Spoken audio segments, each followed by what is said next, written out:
नमस्कार। आज के इस वीडियो लेक्चर में हम दो मैट्रिसेस को मल्टीप्लाई करने का प्रोग्राम बनाएंगे।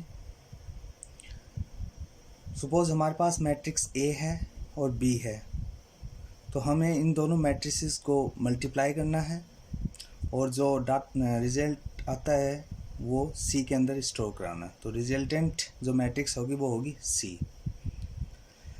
तो मल्टीप्लिकेशन करने से पहले हमें दो चीज़ों का जो ध्यान में रखनी है वो ये है कि जो number of columns of matrix ए है, जो ये कॉलम्स हैं C0 C1 C2 matrix A के, should be same of number of rows of matrix B. वो ये जो रोज हैं मैट्रिक्स बी के रो हैं, इनके बराबर होने चाहिए। जैसे यहाँ पे कॉलम कितने हैं 3 और यहाँ पे रो कितने हैं 3, तो ये जो है ये सिमिलर होना चाहिए। Only in that case multiplication क्या है पॉसिबल होगा। अगर यहाँ पे 2 होता और यहाँ 3 होता तो उस केस में मल्टीप्लिकेशन पॉसिबल नहीं था। सेकंड जो पॉइंट है वो ये है कि साइज ऑफ रिजल्टेंट मैट्रिक्स, जो यहाँ पे सी है resultant matrix, depends on row of matrix A and column of matrix B. तो मैट्रिक्स ए के रो और मैट्रिक्स बी के कॉलम पे डिपेंड करेगा कि जो रिजल्टेंट जो मैट्रिक्स है उसकी साइज़ क्या होगी। तो यहाँ पे 3 है रो एंड 3 कॉलम, तो 3/3 का रिजल्टेंट मैट्रिक्स आएगा। नेक्स्ट स्टेप आता है कि हम मल्टीप्लाई करें कैसे, मल्टीप्लिकेशन होता कैसे है मैट्रिक्स का। तो इसके लिए हम सबसे पहले जो मैट्रिक्स ए है उसकी रो को लेते हैं और मैट्रिक्स बी के कॉलम को लेते हैं। जो रो है उसके जो कॉलम्स हैं उसमें कॉलम 0, कॉलम 1, कॉलम 2, जो 3 कॉलम्स हैं ये इस रो के ट्रेवर्स होंगे। रो की वैल्यू यहाँ पे फिक्स रहेगी रो 0, और जो कॉलन है उसमें कॉलन की वैल्यू है वो फिक्स रहेगी और रो है वो ट्रेवर्स होंगे, रो 0, रो 1, रो 2। तो मल्टीप्लाई होगा कैसे, यहाँ पे देखिए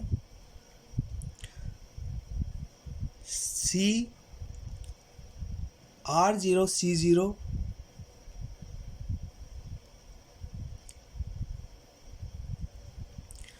इसको प्लस मल्टीप्लाई कर देंगे हम R0 C0 से, नेक्स्ट फिर plus R0 C1,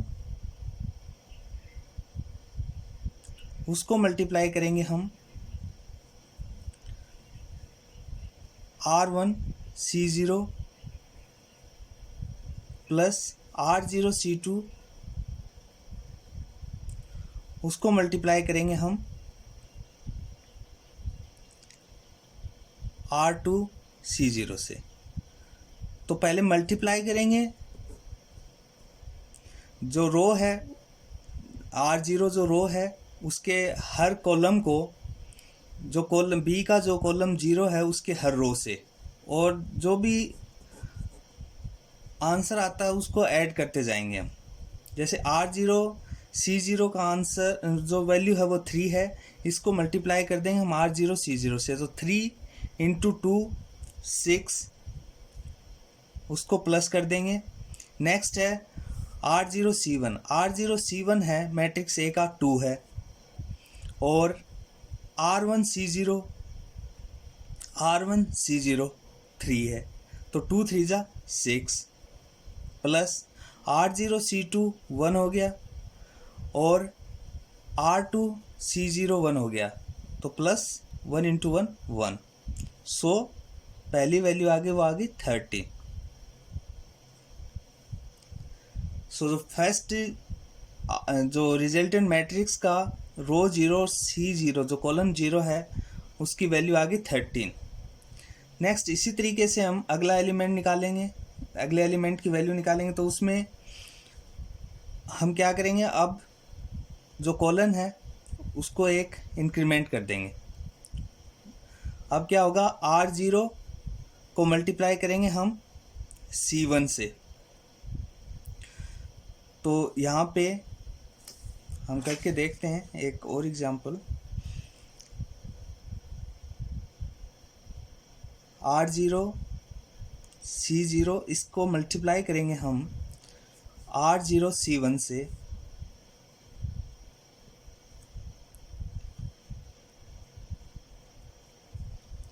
then R0 C1 उसको हम मल्टीप्लाई करेंगे आपके R1 C1 से, देन R0 C2, देन उसको हम मल्टीप्लाई करेंगे R2 C1, R2 C1। सो वैल्यूज़ क्या आएंगी, R0 C0 क्या है 3 एंड R0 C1 क्या है 1। तो 3 इंटू 1 3 प्लस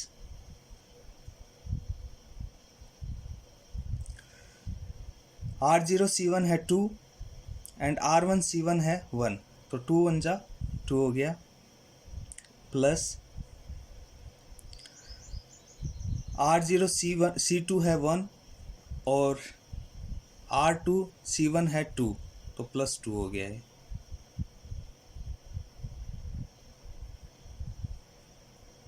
तो 3 प्लस 2 प्लस 2, ये आ गया 7। तो सिमिलर जो प्रोसेस है इसको फॉलो करेंगे और फाइनली हमारे पास जो मैट्रिक्स आएगी वो होगी 13 7 13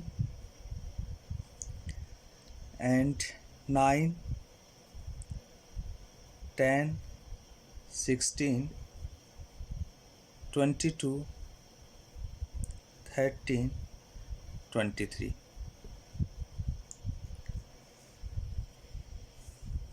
तो इस तरीके से हम मल्टीप्लाई करेंगे।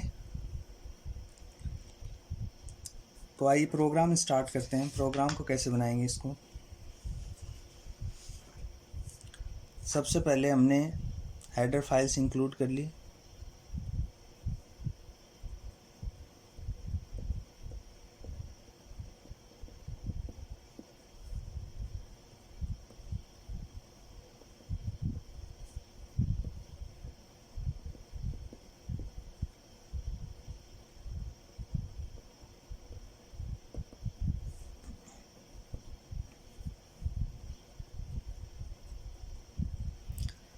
तीन मैट्रिक्स, तीन एरे लेंगे। मैट्रिक्स ए के लिए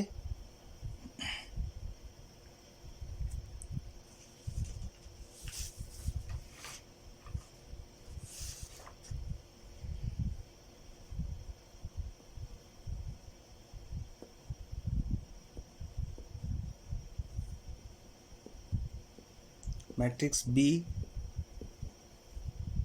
एंड मैट्रिक्स सी।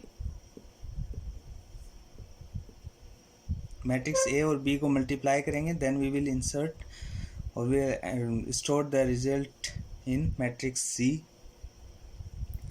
उसके बाद में हम जो इनके एलिमेंट्स हैं उनको हैंडल करने के लिए वेरिएबल्स लेंगे। वेरिएबल आई जे के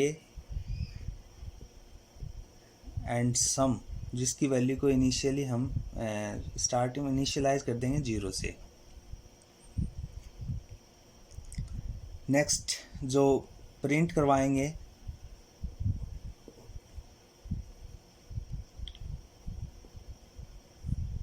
एंटर द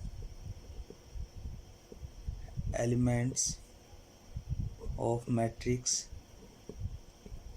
ए। अब दो लूप चलाएंगे, पहले भी हम पढ़ चुके हैं। In addition of two matrices में पहला लूप रो के लिए आई की वैल्यू को 0 से इनिशियलाइज करा दिया। I should be equals to less than equals to 2 and I plus plus. दूसरा हो गया कॉलम के लिए,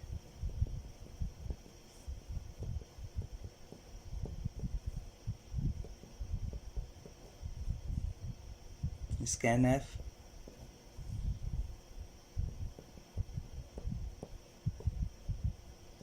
एम्परसेंट ए, स्मॉल ए,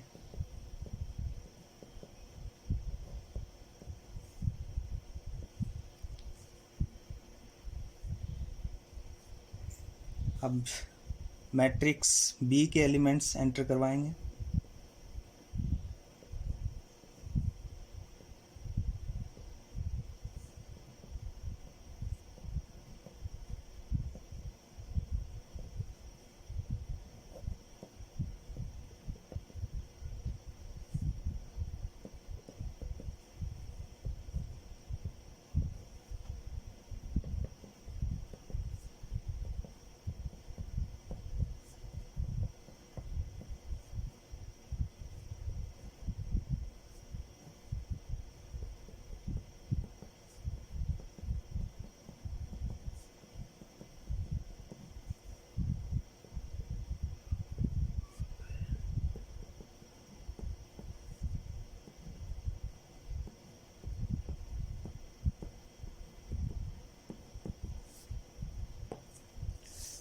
अब जबकि हमारे पास मैट्रिक्स ए के एलिमेंट्स आ गए, मैट्रिक्स बी के आ गए, अब हमें जो नेक्स्ट है वो मल्टीप्लाई करना है मैट्रिक्स ए और बी को।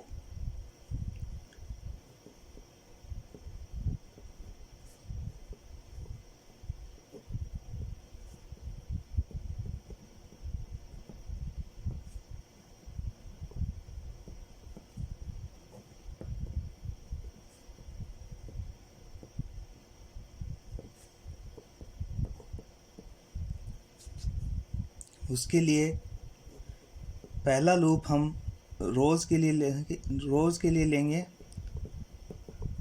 रो वेरिएबल आई से हम ये लूप चला रहे हैं, तो आई की value should be less than equals to 2, क्योंकि जो ऑर्डर है वो 3/3 का है।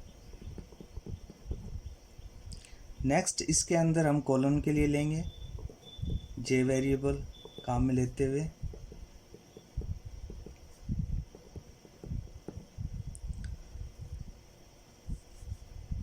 अब इसके अंदर हम एक लूप और लेंगे, वेरिएबल के को काम में लेंगे। अब वो लूप किस लिए लेंगे,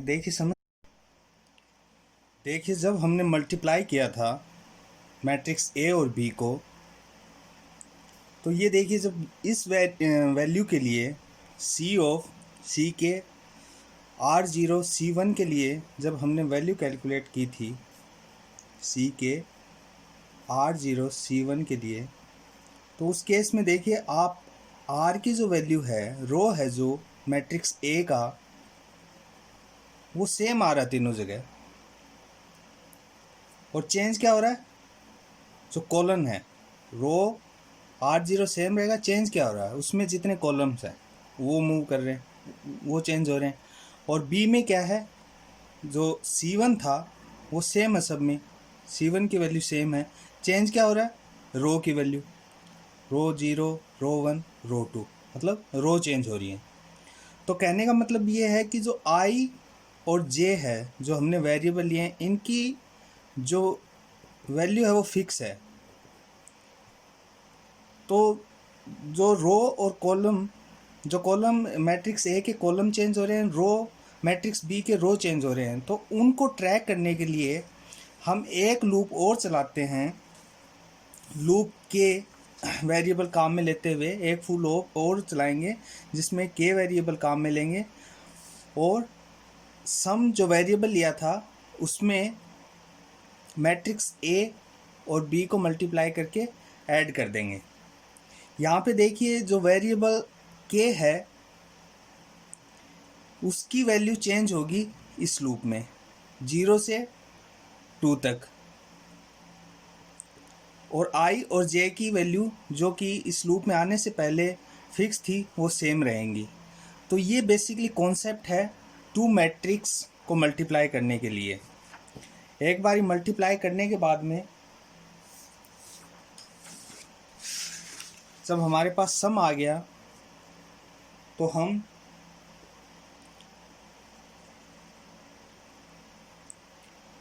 इस सम को मैट्रिक्स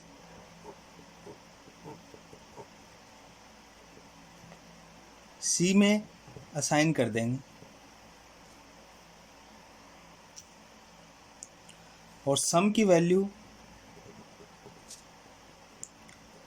को दोबारा से 0 से इनिशियलाइज कर देंगे, 0 असाइन कर देंगे सम वेरिएबल के अंदर। और जो सी मैट्रिक्स है उसको प्रिंट करवा देंगे, प्रिंट है।